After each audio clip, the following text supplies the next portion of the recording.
Queridos amigos, sejam bem-vindos ao canal Videira Espírita. Meu nome é Cristina Brito e este é o programa O Evangelho segundo o Espiritismo, projeto 15 minutos. Aqui diariamente estudamos o Evangelho segundo o Espiritismo, terceira obra básica que compõe a doutrina espírita. Estamos hoje começando o capítulo 4 do Evangelho segundo o Espiritismo, cujo capítulo é Ninguém pode ver o reino de Deus se não nascer de novo. Título grande, não é? Ninguém pode ver o reino de Deus se não nascer de novo. Então, sobre o que trata este capítulo? Sim, este capítulo fala sobre a reencarnação. O reino de Deus é aquele estado de plenitude que nos aguarda quando estivermos devidamente depurados espiritualmente, moralmente, não é? Mas não chegaremos a esse estado de pureza se não nos submetermos à roda das reencarnações compulsórias, não é? Exigidas no nosso processo submetido à lei do progresso. Muito bem. Vejamos então que os 3 primeiros itens deste capítulo são retirados do Novo Testamento. Kardec utiliza como abertura dos capítulos os trechos que ele recolhe do Novo Testamento para ilustrar o título do capítulo. Então, baseado no tema que é a reencarnação, não é? Não se pode ver o reino de Deus se não nascer de novo. Vejamos os trechos destacados por Kardec.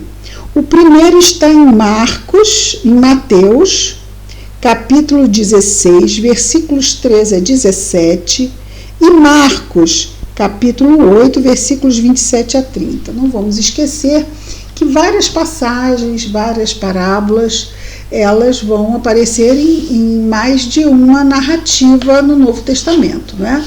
O Evangelho é contado por 4 evangelistas: Mateus, Marcos, Lucas, João. Então, nem todas as passagens, nem todas as parábolas são contadas pelos 4. Esta que vamos ver agora é contada por 2, é contada por Mateus e por Marcos, nos capítulos e versículos que já destacamos. Vejamos então. Jesus, tendo vindo para os lados de Cesareia, então estamos lendo os trechos do Novo Testamento.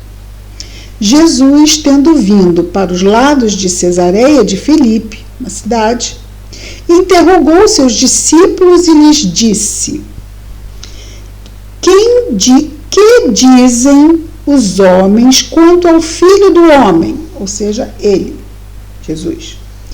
Que dizem os homens quanto ao Filho do Homem? Quem dizem que eu sou? Eles responderam, os discípulos: alguns dizem que sois João Batista, outros Elias, outros Jeremias ou algum dos profetas. Ora. Primeiro que João Batista, ele não podia ser de jeito nenhum, já que João Batista é contemporâneo de Jesus. João Batista era 6 meses mais velho que Jesus.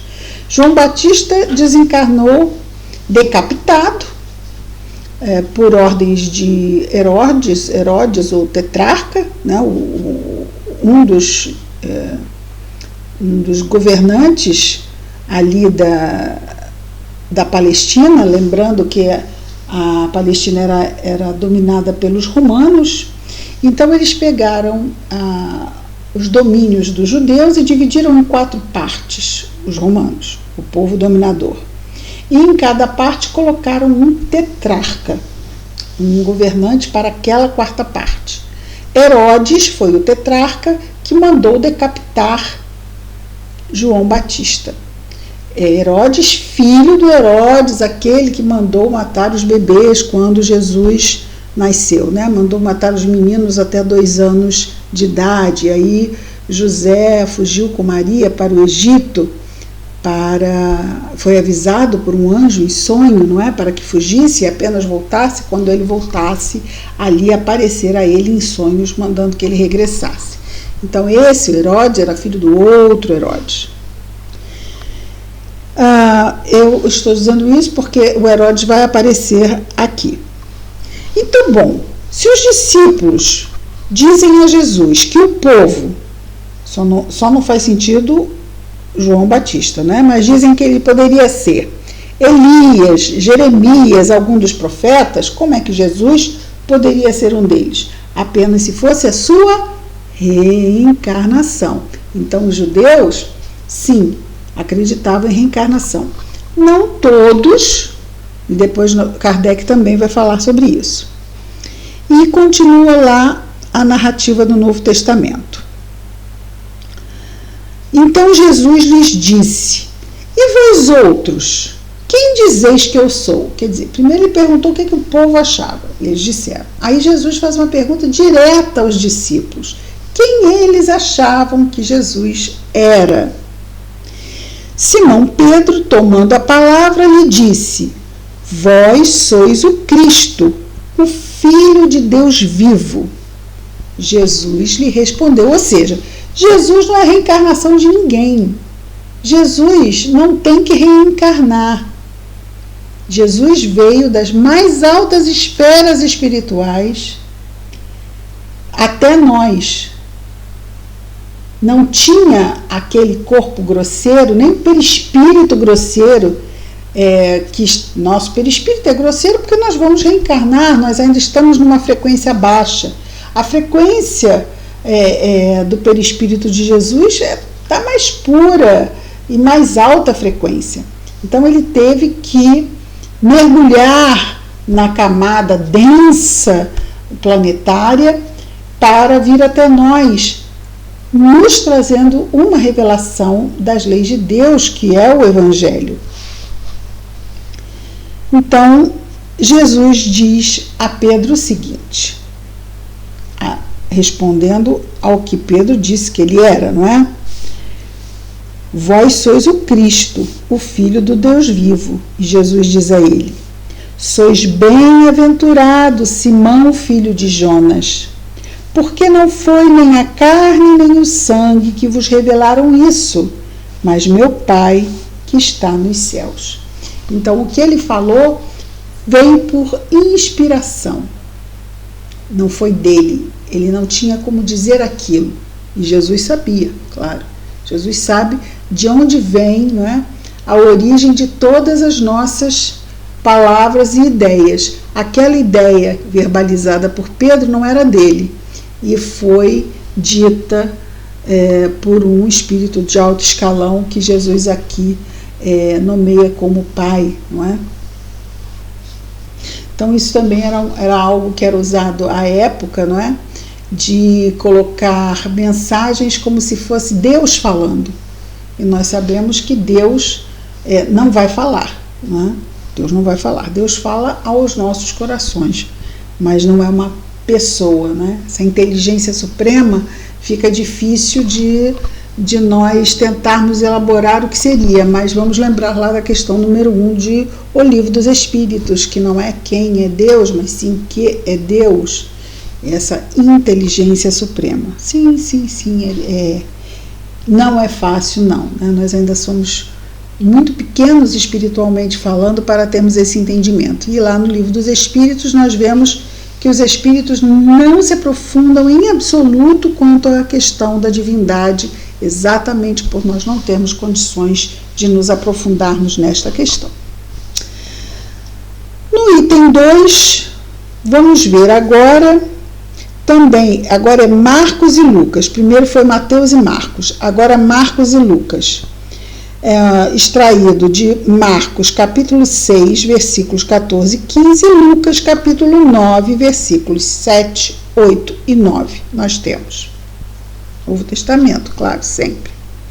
Entretanto, Herodes, o tetrarca, e agora já sabemos aí o que é, ouvindo falar de tudo o que Jesus fazia, seu espírito estava em suspenso, Porque uns diziam que João ressuscitara de dentre os mortos, e já vimos que isso seria totalmente incabível. Outros que Elias apareceu, e outros que um dos antigos profetas ressuscitara. E vamos ver Kardec depois falar que para eles ressuscitar e reencarnar é a mesma coisa. Então Herodes disse: eu fiz cortar a cabeça de João, no caso aqui o Batista. Mas quem é este de quem ouvi falar tão grandes coisas? Ou seja, Herodes sabia que João não era. Ele conheceu João pessoalmente, inclusive mandou matar. Mas quem é este de quem ouvi falar tão grandes coisas? E ele tinha vontade de vê-lo. A terceira e último extrato que Kardec nos traz do Novo Testamento, e ele coloca aqui logo no início, entre parênteses, após a transfiguração.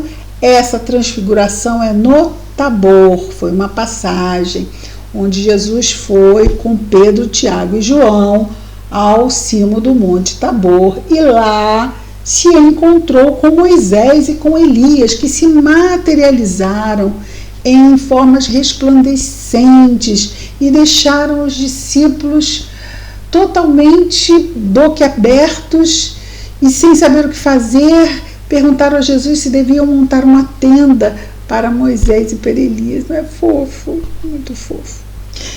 E aí, nesse item 3 aqui do capítulo 4, Kardec vai buscar em Mateus e Marcos. Mateus, capítulo 17, versículos de 10 a 13, e Marcos, capítulo 9, versículos de 11 a 13. Então, vejamos o que temos nesses versículos. Ele começa dizendo, após a transfiguração, já sabemos qual. Seus discípulos o interrogaram, dizendo: por que, pois, os escribas dizem que é preciso que Elias venha antes? Então, os escribas, os homens do templo, falando sobre o Messias, porque haviam profecias sobre a vinda, o retorno do Messias, que os judeus ainda hoje aguardam esse retorno. Nós sabemos que é Jesus e que ele já veio há 2000 anos. Então, os escribas dizem que é preciso que Elias venha antes. Isso está lá no Antigo Testamento, são profecias antigas. E Jesus lhes respondeu: é verdade que Elias deve vir e restabelecer todas as coisas. Vamos lembrar de João Batista às margens do Jordão, batizando e conclamando os crentes, não é? Os judeus, crentes sim, porque crentes na lei, mas que estavam desviados, corrompidos nas leis de Deus, afastados das leis de Deus, e ele os chamava ao arrependimento, e ali batizava-os nas águas do Jordão, para que eles retomassem os caminhos das leis de Deus. Isto antes, tanto que Jesus vai buscar João no Rio Jordão, João que era seu parente, não é? Para que ele o batizasse. João diz: mas Senhor, eu batizado? Senhor, como assim? Não. E Jesus diz: não, faz, porque assim está predito e assim deve ser. E João o batiza, e neste momento desce, não é, o Espírito Santo como uma pomba sobre Jesus, e depois o acompanha até o deserto, né, e a história continua. Então, esse João, e vamos saber o que esse João tem a ver com Elias. Vejamos aqui. Mas Jesus lhes respondeu: é verdade que Elias deve vir e restabelecer todas as coisas, mas eu vos declaro que Elias já veio e não o conheceram, né? Não o reconheceram, mas o trataram como lhes aprouve. É assim que eles farão sofrer o Filho do Homem. Quer dizer, assim como João Batista foi morto de forma vil, que decapitado, também o Filho do Homem seria tratado de forma vil. E aí temos a conclusão que vem na narrativa do Novo Testamento. Então seus discípulos compreenderam que era de João Batista que lhes havia falado. Então Jesus estava dizendo que o Elias voltou e não foi reconhecido e foi morto, né, de forma desonrosa ali, que era o próprio João Batista, reencarnado, né? Elias reencarnado como João Batista. Muito bem, esses são os 3 primeiros itens. Amanhã entramos no item 4, ressurreição e reencarnação. Projeto 15 minutos, o Evangelho segundo o Espiritismo. Até amanhã, meus amigos. Muita paz a todos.